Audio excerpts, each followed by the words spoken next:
Hi எல்லாருக்கும் வணக்கம். இன்றைக்கி நம்ம முட்டை, மைதா, ஓவன் எதுவுமே இல்லாமல் வீட்டில் ஈஸியாக எப்படி கேக்கு செய்யலான்னு பார்க்கலாங்க. இதுக்கு ஒரு கப் ரவை இருந்தால் போதும். அதை நம்ம எந்த கப்பில் அளக்கிறோமோ அந்த கப் எடுத்துக்கோங்க. அதில் நான் இன்றைக்கி ஒரு 1/4 கப் தயிர் எடுத்துருக்கேன். தயிர் வேணும்னா போட்டுக்கலாம், இல்லைன்னா தேவையில்லை.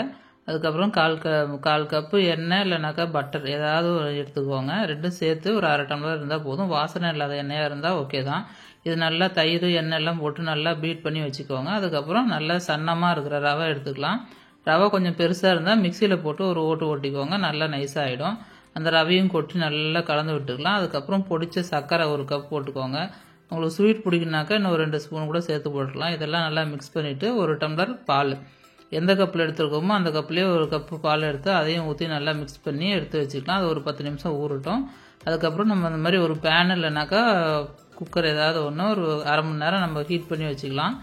அது நல்லா ஹீட் ஆகிட்டும். ஸ்லோ ஃப்ளேமில் வச்சுக்கோங்க. அதுக்கப்புறம் நம்ம ஊர் இருக்குது இல்லையா, அந்த பேட்டர் எல்லாத்தையும் எடுத்துகிட்டு ஒரு 1/2 ஸ்பூன் வெனிலா எசன்ஸு, ஒரு 1/2 spoon baking soda, baking powder ஒரு 1/2 ஸ்பூன் எல்லாத்தையும் போட்டு நல்லா மிக்ஸ் பண்ணிக்கலாம். நல்லா கெட்டியாக இருக்கும். நம்ம வீட்டில் இருக்கிற எந்த ஒரு நட்ஸுனாலும் ஓகே தாங்க, எதுனாலும் போட்டுக்கலாம். நான் இன்றைக்கி வந்து டூட்டி ஃப்ரூட்டி, பாதாம் பருப்பு, அதுக்கப்புறம் வால்நட் எல்லாத்தையும் சின்ன சின்னதாக கட் பண்ணி அதில் போட்டு நல்லா கலந்து விட்டுக்கலாம். அந்த மாதிரி இதில் கேக் டின்னு இல்லைனாக்கா அகலமாக இருக்கிற டிஃபன் பாக்ஸ் மாதிரி ஏதாவது ஒரு டப்பா எடுத்துக்கலாம். அதில் கொஞ்சம் பட்டர் இல்லைன்னா எண்ணெய் நல்லா தடவிட்டு கோதுமை மாவு கொஞ்சம் டஸ்ட் பண்ணிக்கலாம். பட்டர் ஷீட் இருந்தால் கூட அதை வச்சுக்கலாம் நீங்கள். அதுக்கப்புறம் நம்ம கலந்து வச்ச கலவை எல்லாத்தையும் இதில் போட்டுவிட்டு இந்த மாதிரி டேப் பண்ணிக்கோங்க. அது எல்லா இடத்துலையும் சமமாக ஆகிடும். அதுக்கப்புறம் நம்ம ஹீட் பண்ணி வச்சுருக்கோம் இல்லையா, அந்த பேன்லேயே எடுத்து வச்சுக்கலாம். வச்சுட்டு மூடி வச்சுட்டிங்கனாக்கா கரெக்டாக ஒரு 1/2 மணி நேரம் ஸ்லோ ஃப்ளேமில் வச்சுருங்க. நம்ம கேக் வந்து சூப்பராக ரெடி ஆகிடும். 1/2 மணி நேரம் கழித்து திறந்துட்டு நம்ம இந்த மாதிரி கத்தி இல்லைன்னா ஸ்பூன் ஏதாவது அப்படியே விட்டு பாருங்கள், அது ஒட்டாமல் வரணும். இப்போ நம்ம கேக்கு வெந்துருச்சு. இப்போ எடுத்து அப்படியே வச்சுட்டு ஒரு 10 நிமிஷம் அப்படியே ரூம் டெம்பரேச்சர் விட்டுருங்க. அது நல்லா ஆறட்டும். ஆறினதுக்கப்புறம் பீஸ் போட்டால் தான் அது உடையாமல் வரும். அதுக்கு ஆறினதுக்கு அப்புறமா நம்ம கத்தியிலெல்லாம் சுற்றிலும் அப்படியே லைட்டாக எடுத்து விட்டுருங்க.